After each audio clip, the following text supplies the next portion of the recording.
History of a Teacher by Famous Fault. Chapter 27. Shattered. Now you must believe that Professor Trelawney's prophecy was real, Ron said to Hermione the morning after. I mean, first, she doesn't remember what she said, and then a random centaur walks into the entrance hall and makes a prophecy himself, in front of Rebecca Hawkins, nonetheless, the childhood friend of our wonderful teacher, Professor Moto.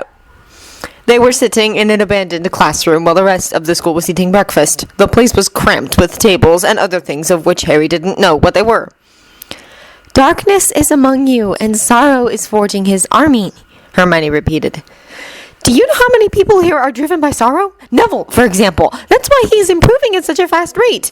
Oh yeah, and Neville is darkness personified, Ron said sarcastically. Do you remember what Professor Muto told us? Neither he nor the Pharaoh himself would deny that the Pharaoh is a dark person. Those were the Professor's own words, Hermione. So let's just say that Professor Trelawney's prophecy was real. It's happened before, and that it is about Professor Muto and the Pharaoh, then try to interpret it, Hermione suggested. Just give it a shot. Neither Ron nor Harry protested. Hermione's dislike for divination was so great that Harry hadn't expected her to go along with it this far. Harry once again wrote down the prophecy on a piece of parchment so they'd have easier to play around with it. The old and the grieving are in the castle.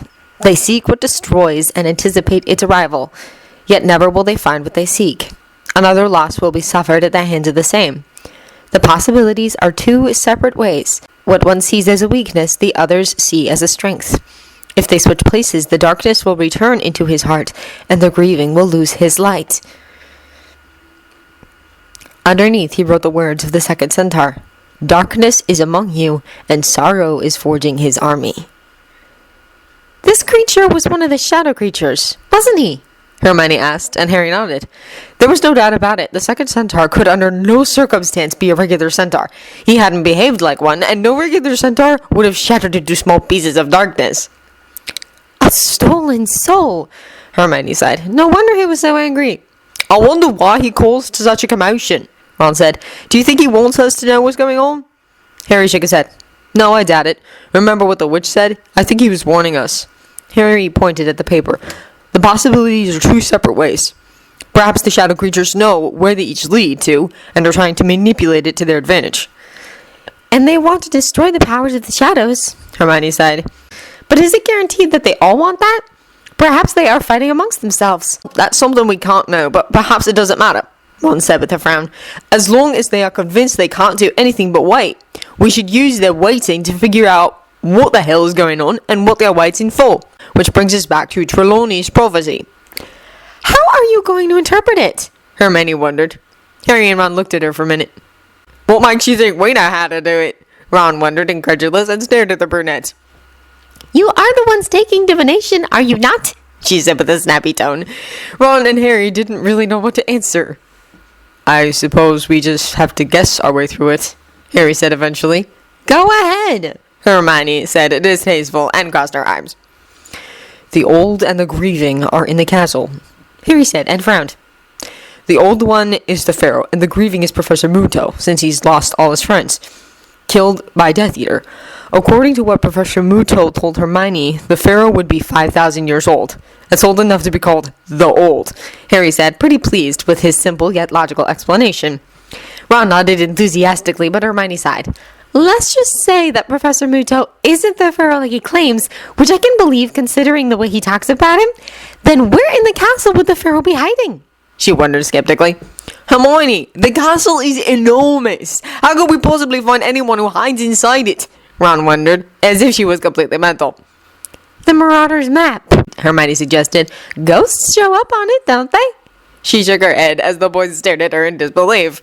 Harry could have beaten himself up. Hermione's plan was as simple as it was brilliant. The map is in my dorm, Harry sighed. We can go check during lunch. What about the rest of the prophecy? They seek what destroys and anticipate its arrival. Ron shrugged. I've already told you what I think of that. What destroys more than vengeance does? Professor Muto is the kind of person who would avenge those he cares for. Just look at what he did to Umbridge when she tried to kill Tracy, and he hardly knows her. Imagine if his best friend would be killed. He'd avenge him, no doubt. Sounds reasonable, Hermione said. yet never will they find what they seek. Harry looked at that line for a while. It was, to the two boys' surprise, Hermione who made an interpretation of that line. Doesn't seem so hard. He won't be able to get his revenge. Perhaps he isn't able to find the person he's looking for. Or he is killed, Harry whispered and pointed at the next line. It would fit. Another loss will be suffered at the hands of the same. That would be really horrible, Ron said, and didn't notice that Harry and Hermione exchanged a glance. Neither of the two knew what to think about the professor, especially considering he had been in their memories from before they were born, something that was quite conspicuous. Has he ever told us exactly who killed his friends? Hermione wondered. No. Ron frowned. No, he just said it was a servant of you-know-who. So, for all we know, Snape could poison him? Harry said dryly. Ron started to laugh and received glares from his friends. Whoa! It's funny! That isn't a way that Snape is going to poison Professor Muto. He hates Umbridge far too much, and no one makes Umbridge suffer worse than Professor Muto does. Harry smirked, but Hermione kept shaking her head. Suffer another loss doesn't have to mean that someone is going to die, Hermione whispered eventually. I hope the prophecy means something different than another death.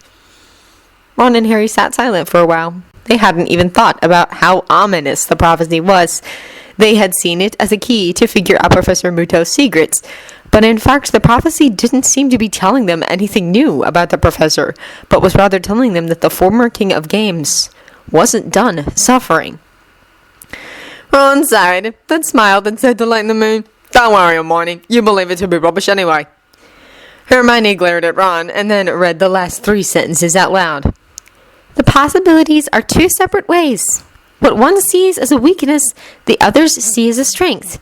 If they switch places, the darkness will return to his heart and the grieving will lose his light. So this means 2 possible outcomes. Clearly the shadow creatures are waiting for the outcome. Harry said, From what the witch said, they want to destroy the power of the shadows the Pharaoh controls. And Dumbledore wants to use it to aid us in our war against you-know-who. Hermione sighed. I'm not sure which option I like better. She sat down on one of the chairs and looked around. The power he possesses? It was powerful enough to defeat entire armies. He could easily destroy the castle, easily destroy the world. Without that power, our battle against you-know-who will most likely kill us all and demolish the school. Use it first, then destroy it, Ron suggested. Despicable, Hermione said and shook her head. That's just... No, we could just as well sink to Voldemort's level at once. Ron looked shocked. As soon as he got over the shock, his expression turned to fear. He buried his face in his hands. You're right. I don't know. We're all stressed out and worried, Ron, but I agree with Hermione. You can't do such a thing. It's indeed despicable, Harry said and patted his friend on the back. What one sees as a weakness, the others see as a strength. If they switch places, the darkness will return to his heart, and the grieving will lose his light. Harry turned his attention back towards the prophecy. Ron gladly threw himself over the interpretation again, still embarrassed. All 3 of them stared at the 2 remaining sentences. Good luck, Hermione said after a couple of minutes, and in annoyance pushed the parchment off the table. Harry just picked it up again. The grieving. Professor Muto, what did Trelawney mean by losing his light? Harry wondered. I don't see how Professor Muto could be classified as light at all, mate, Ron said. He is a very gloomy person, if you ask me. Hermione shook her head. I don't know, Ron. Perhaps this prophecy isn't about Professor Muto at all. Maybe it is just another of Trelawney's lies. Not possible, Harry snapped angrily and paced back and forth. You weren't there, Hermione. She sounded just like the last time. Just because Professor Muto isn't a saint doesn't mean he isn't the light the prophecy is talking about. How much do we know? We've got no idea. He put his hands in his hair in a frustrated gesture while he kept pacing. The prophecy is real. We just don't know what it means yet. I need to know what's up with that guy. Hermione knew how Harry was feeling. She needed to know who Professor Muto was and what he was doing just as desperately as him. But she could control herself better. Why are you so scared of him? Ron asked eventually. He had asked Harry 100 times why he had refused to go to Professor Muto's classes, but Harry had always refrained from answering and had only remarked that he was going now, so Ron shouldn't complain. Now he was tired of being the only one not knowing what the hell was going on. Ron, Hermione whispered, do you remember when Professor Muto taught us about the concentration camps? Yes, was Ron's immediate answer. Then his mind went blank. Oh, actually, no. I don't know. Our memories have been altered, Ron. And when Snape tried to teach Harry occlumency, his memory returned. Those memories we have forgotten, they are so terrible. Hermione couldn't finish. But then how come you know them? Ron asked, still confused. When Harry went nearly catatonic and wouldn't talk to us, I went to see Snape, Hermione explained. I've never seen Snape so shocked before. He helped me retrieve my own memories at my own request. They were horrible. All these nightmares I've had, they all turned out to be real. Or at least, real to us. Ron's expression turned to that of horror as he thought about his own nightmares. No, that can't be. That can't be true. The things I did... But that was 60 years ago. We can't have memories from that time. Professor Muto told us about the concentration camps, but we didn't hear what he said. We lived what he said. We suffered from PTSD. We still do even. But we didn't know it since we couldn't know why. The moment we stopped living it, we forgot we had. Do you remember almost having a nervous breakdown? And Parvati was hysterical, not just because of something we heard. We felt the torture, the famine, the fear, and even death. We just don't remember it. Except for Harry and I, Hermione said, desperately trying to make Ron understand. I'll burn you, Ron whispered, still thunderstruck, and stared at Hermione. Hermione nodded. I was gassed to death. People couldn't move since it was so cramped. Children were crying, and the last thing any of us saw were gas masks before they turned out the lights. It was burning hot in there with all the people, and eventually no one of us could breathe anymore, and everything went black. I'm one of the few people in this world who has been gassed to death, but yet lived to tell the tale. I remember it all, even though I wish I didn't. But how? Ron asked. Hermione shrugged, but Harry glared at the wall and spoke. I have no idea. What I do know is that Professor Muto has the answer.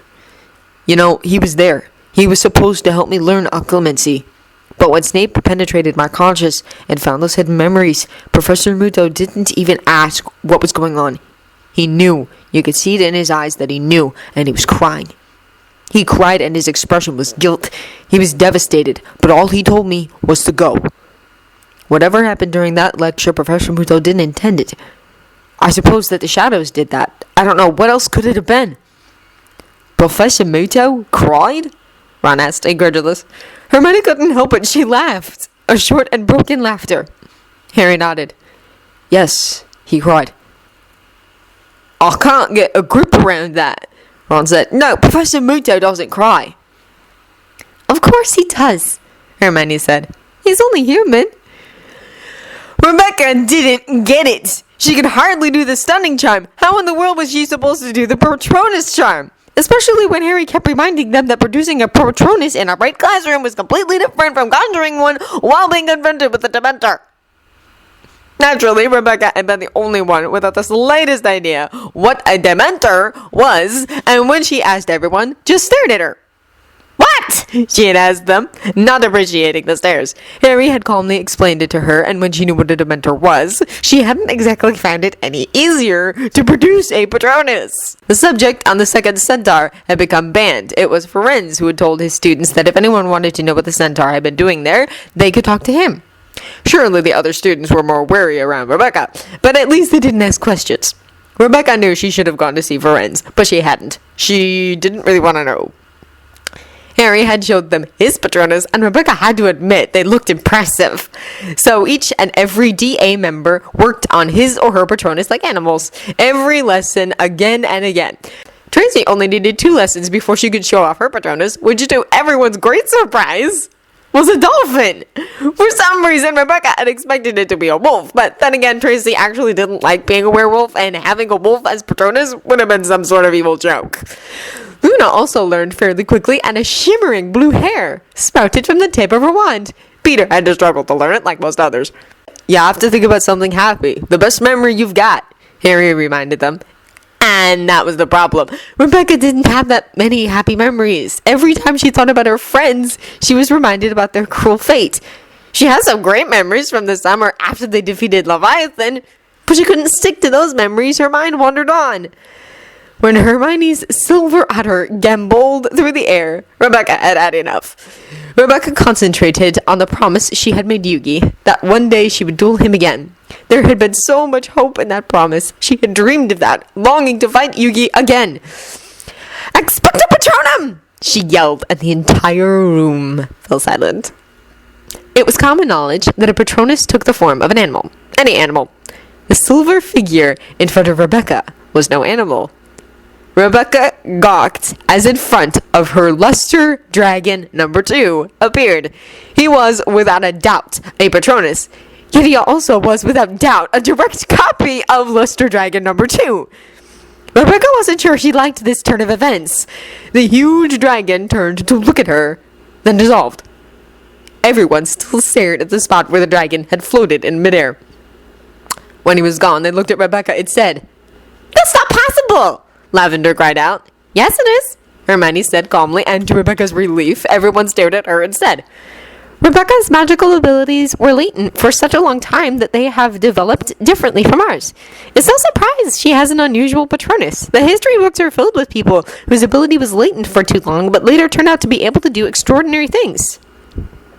This includes reading minds, like the Legilimens, but developed so that the person in question could do it just like that. People immune against dementors, or being able to see thestrals without having seen someone die. A dragon as Patronus, rather than an animal, isn't that surprising when it comes to Rebecca. Rebecca could have hugged the brunette for her words, although she doubted that Hermione's explanation was accurate when it came to her. She feared it had more to do with the Dominion reaching out to their world. How better than like this? Then the door to the room of requirement opened, and to Rebecca's surprise, Dobby entered. He quickly made his way toward Harry. The last Patronuses in the room disappeared. "Harry Potter, sir!" Dobby squeaked, trembling. "Harry Potter, sir! Dobby has come to warn you! But the false elves have been warned not to tell!" He ran headfirst at the wall. Harry quickly tried to restrain him, but was too late. His 8 hats, however, saved him from any damage. "What's happened, Dobby?" Harry asked, gazing intently into the eyes of the elf, while holding the elf's arm to make sure he wouldn't hurt himself. "Harry Potter! She...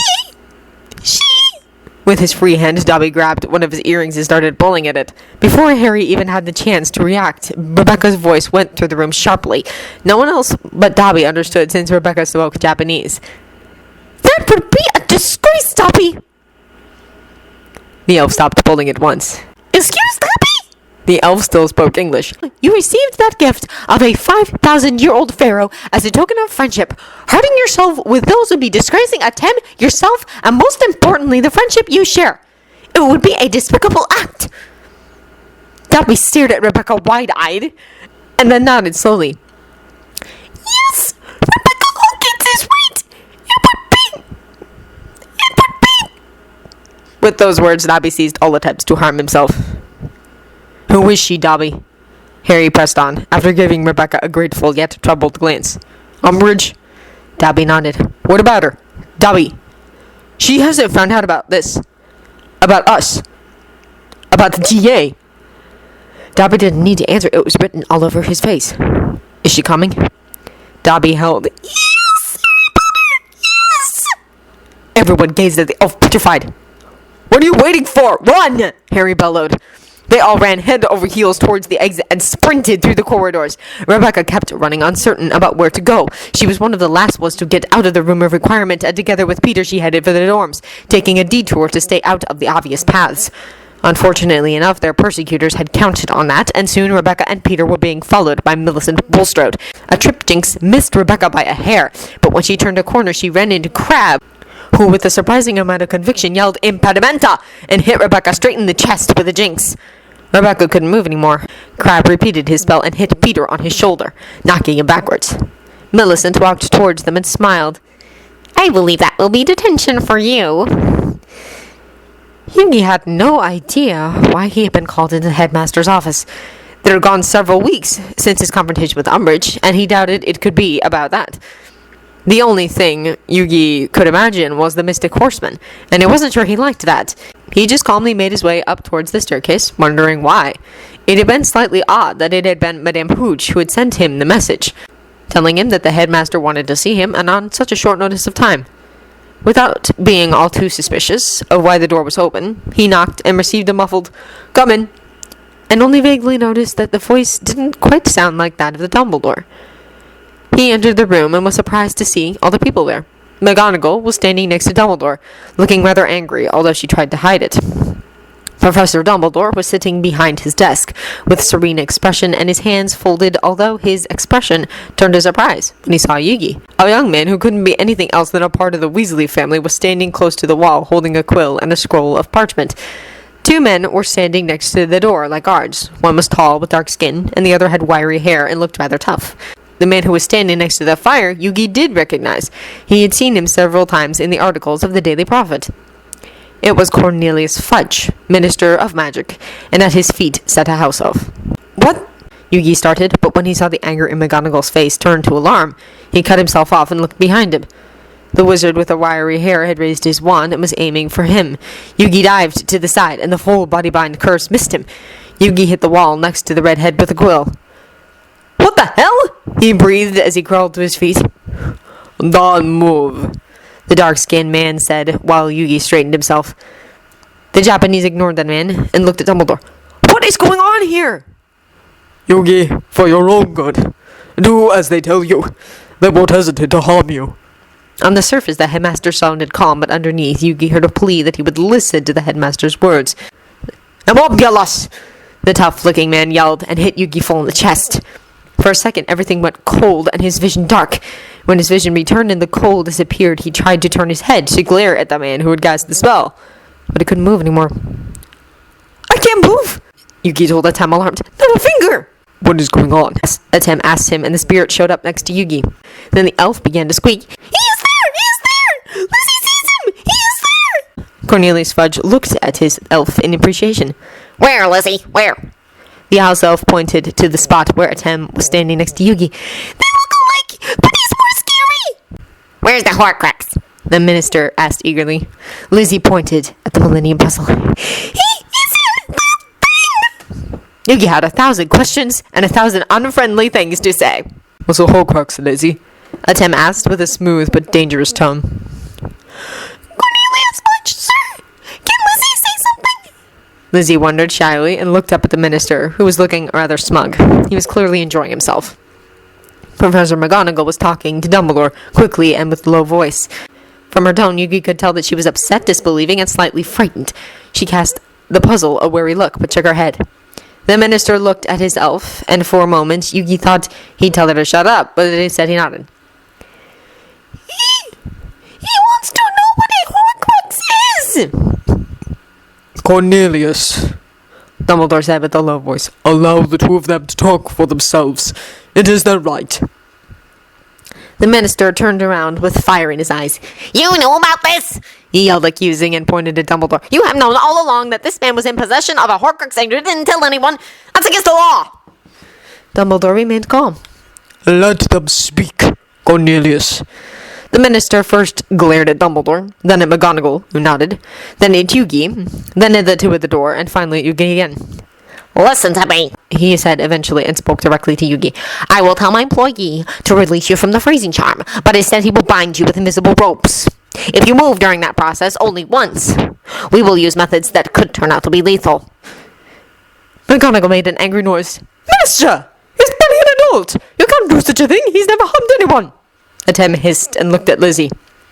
"Tell your master that if he does such a thing, he will call upon a wrath that he nor anyone else could control. Understood?" "Atem, it's okay," Yugi said quickly. "Don't threaten him. It will only make things worse." Despite his rather sensible words, Yugi was furious. "Forget it," Atem told Lizzie. "Just tell him we'll go along with it." "They'll go along with it," Lizzie said silently and looked at the ground.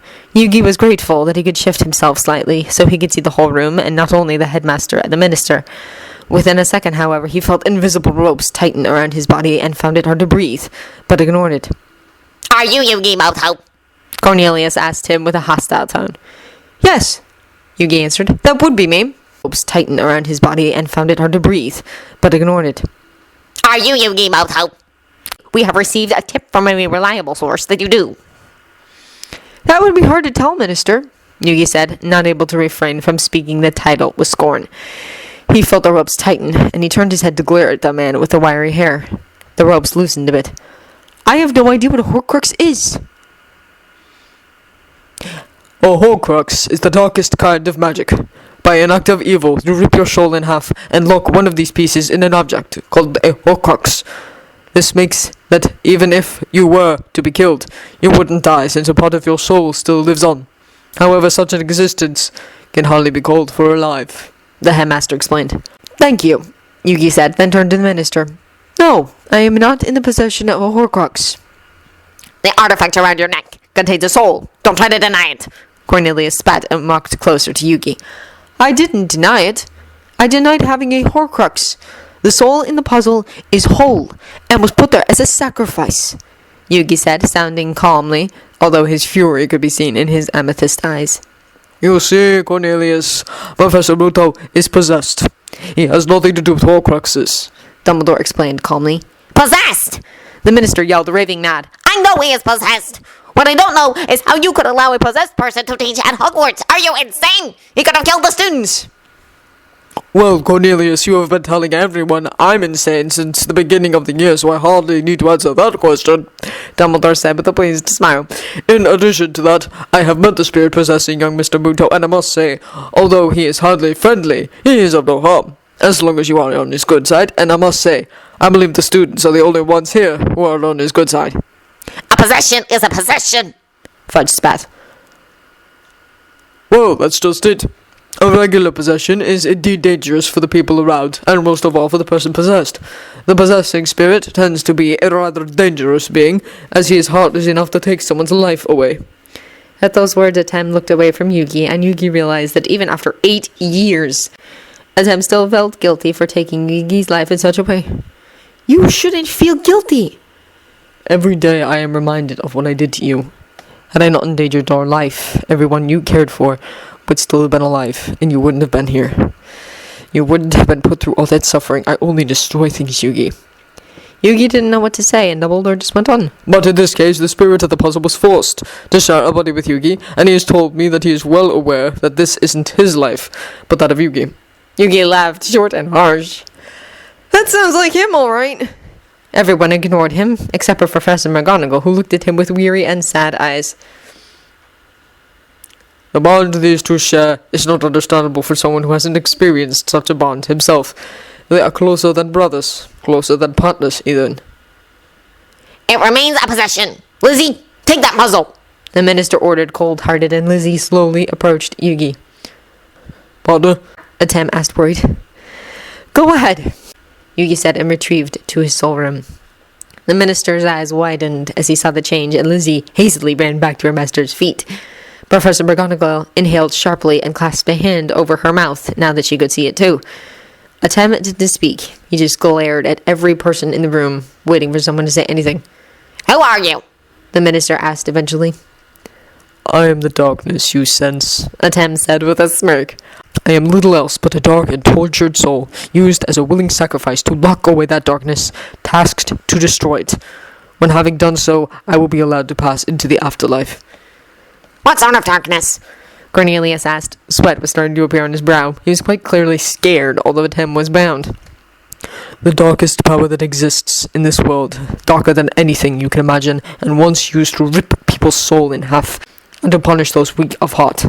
A power that can make illusions become real, that requires so much of your mental strength that it could kill you if you attempted to use it. Atem said, and chuckled as the minister looked more and more horrified. And then there are those who call Voldemort the Dark Lord. Atem's smile disappeared just as sudden as it had appeared, and he closed his eyes. On whose side are you? The minister asked, accusing. On ours or that of this madman? Atem opened his eyes, and his demonic red gaze met that of the minister. I am on no one's side. I don't have the freedom to choose such a thing. This is Yugi's life, after all. Now tell me, why am I tied up? Why was I called here? beings. Or actually, you classify as a spirit since you already have departed, like you are classified as a number 5 case. Possessing spirits are ruthless killers and can't be trained or domesticated. Beings like you are destroyed. We are here to free Yugi Moto from his possession, but when we heard the soul of the spirit was in an object, what else could we think than him holding a Horcrux? But now that matter is solved, we can go back to the matter at hand. Cornelius said gravely, although Atem could tell he was enjoying himself. You are here to separate me from Yugi and destroy me? Atem sounded choked. He didn't know whether to be furious or frightened. No! Yugi cried out and appeared next to Atem. They can't! He had tears in his eyes, and Atem was pleased to see that Yugi looked the way he had before everything had gone to hell. It will be alright, Hikari. Yes, that's the idea. Normally, this would require taking the possessed person too, and submitting him to a slow and painful process to free him. But since your soul is tied to an object, it will be easier. You are a dangerous creature. You will only be able to live properly if you were gone. Doing this is protecting our citizens. It's our duty. Cornelius Fudge said with a pleasant smile, although his eyes glowed with malevolent pleasure. No! McGonagall cried out. This isn't protecting your citizens! This is murder! Possessing spirits surpass your knowledge, Minerva, the minister said, condescending. He is probably forcing Yugi to convince everyone who knows that their relationship is friendly. But our knowledge of these kind of despicable beings is that they only submit their hosts to lives of fear and torture. This is no exception. You too must feel the darkness coming from this being in front of you, Minerva. He did his best to win her over. His voice was soft and persuasive. Oh, yes, but he said... The minister cut her off. That's it, he said. You can't trust what such a being says. You know what it means when a being is rated a 5. They go right next to transformed werewolves and dementors. He'll rip your throat in your sleep. But he's been here since the beginning of the term, and no one has come to harm, she continued to protest. Is that true? Why did all the 5th-year Gryffindor and Slytherins end up in the hospital wing with signs of PTSD? Dolores reported that to me. And Dolores herself. She was hysterical after something this foul creature did to her. She and the students were just too frightened to tell anyone. This spirit has caused harm to all of Hogwarts. It is highly likely Professor Buto is a fine teacher, but he can't stay unless we free him from this darkness. Atem had to hand it to him. The minister was extremely persuasive, and for a moment even Atem felt like believing him. Yugi shouted, Like hell, Atem! You sacrificed your life and afterlife to save your people, and you gave me the best friend a person could have. You should not feel guilty, and least of all listen to this jerk standing there trying to convince you that you are a foul creature. You are a good pharaoh. A pharaoh! Where is your dignity? Atem looked at the ground. Is that all you have to say? Is everything I say made up anyway? He was talking to the minister, but didn't look at him. The minister was still nervous, but his fear decreased. Yes, you wouldn't make up anything. No dignified creature would possess anyone. I suppose not, Atem said. But what makes you think I'd let you take me willingly? I possess powers you can hardly think of. In that case, we will be forced to harm the young man you possess to the point where you are harmless. That could mean we'd have to kill him. I doubt that you would be able to control the dead body, the minister said with a calm smile. Atem hated the smile already. It was almost as bad as Umbridge's giggle. Kingsley, take the puzzle, he ordered. Atem didn't miss the look the headmaster and the dark-skinned man exchanged. He was a spy of Dumbledore, Atem realized, and sighed. It meant that he couldn't harm him, at least preferably not. The minister had chosen wisely. Kingsley looked Atem in the eyes, and the spirit knew that he couldn't affect the course of events in a way desirable anymore. He retreated to his soul room, and there was Yugi, waiting for him. Why don't you fight them? Atem took Yugi's hand and shook his head. No, like this you'll be free. If I had wanted to be free, I would have taken the puzzle, smashed it into pieces, and thrown it into the nearest trash can! Yugi yelled angrily, still crying. If they take you away, I'll have no one! You'll have Rebecca, Atem said. And you could go look for Rio and Mokuba. And what about Lucius Malfoy? What about Rebecca? Should we leave her to fight in this war alone? She's Muggle-born. They'll kill her. Rio and Mokuba will have moved on with their lives. In comparison to you, they mean nothing. You are my partner, my brother, my Ayimo. Yugi fell to his knees, sobbing uncontrollably. They can't take you. Please, fight. We aren't done yet. Atem's gaze narrowed. Then he nodded. You are right. I'll fight them. That will justify their actions. I don't care, Yugi said. If they destroy you... Yugi couldn't finish his sentence. Atem took control again and realized he had allowed Yugi to be spaced out for far too long. Kingsley was already holding the chain of the Millennium Puzzle. He was looking into the empty eyes, clearly confused about how Yugi had spaced out. He took some frightened steps back as the red eyes regained awareness of the world. If you remove that pendant, I will not hold back my fury on you, Atem snarled. Just take it! The minister yelled, but when he saw that Kingsley was backing up, he pulled his wand. Atem waited tensely for what Cornelius would do, but the minister didn't say anything. Then a purple something shot from the minister's wand and caught the chain of the puzzle. Atem had been too slow, had spent too much time debating with Yugi. With a yank, the puzzle was ripped from Yugi, and the purple rope-like thing landed it in Cornelius's hand. Atem! He heard Yugi cry out just before their bond broke. The shadows, the mightiest power of this earth, a power which had destroyed entire armies, had failed to protect its wielder. Atem almost laughed at the thought. I just was unprepared, he thought, and then everything turned black. No! Yugi cried out loud. The invisible rope charm disappeared, and Yugi fell to his knees, crying. No! He sobbed again. You can't have... A roar was heard in the room, and out of nowhere, Gazelle, the king of mythical beasts, was showing his teeth. He stared at the minister, but before either Gazelle or the minister could react, the tough-looking man raised his wand and yelled an incantation which made a rope of fire appear and snaked itself around the beasts. Gazelle roared in pain, and Yugi knew that Gazelle had come by his own device. But nonetheless, since Gazelle was a real shadow creature, hurting him would hurt Atem. No! Yugi yelled again, but the man just went on until Gazelle shattered into tiny pieces of darkness. Several more creatures appeared. Among them, Curse of Dragon, Gamma the Magnet Warrior, Queen's Knight, Buster Blader, Silver Fang, and Berfament. Silver Fang turned his head up and howled. It was a howl that went through skin and bone, and Yugi shuddered. Each and every one of them looked alarmed, but didn't make a threat, but no one seemed to care. Both the tough-looking man and the minister attacked the beasts. With several destructive spells, they destroyed one after the other. Yugi, who knew how much it would hurt Atem, just couldn't stop begging them to stop. Eventually, his pleas just turned into silent prayers that it would end, that he could just wake up and realize it had all been just a bad dream. Yugi didn't follow the rest of the events. He noticed that Umbridge entered, holding Harry by his arm. Umbridge wildly started to cast her accusations when she noticed Yugi lying on his knees, still crying. Yugi saw her triumphant smile through his tears and realized that it had been she who had figured out his secret. She had won. She had made her move. And now Atem was gone. What is he doing here? She asked the minister and pointed at Yugi. Nothing, the minister said, and smashed the puzzle against the fireplace. Lizzie quickly started to collect the pieces. Yugi screamed. It was a wordless scream, the kind that would haunt them all at night. With the puzzle, Yugi's world had shattered. Kingsley, you can show him out, can't you? No, Umbridge said with a gloating smile. I'll do it. With those words, she walked towards Yugi. Up you go, dear, she said falsely, and lifted Yugi by his arm. Be careful, Umbridge said furiously, knowing she was powerless against the minister and Umbridge. He's in shock, the minister said. Once he gets over it, he'll realize that he is better off without that despicable creature. Don't talk about him like that, Yugi spat. He was a better person than any of you here. He didn't know what to do. He had never felt like this. Was this how it had felt for Atem when he had lost Yugi?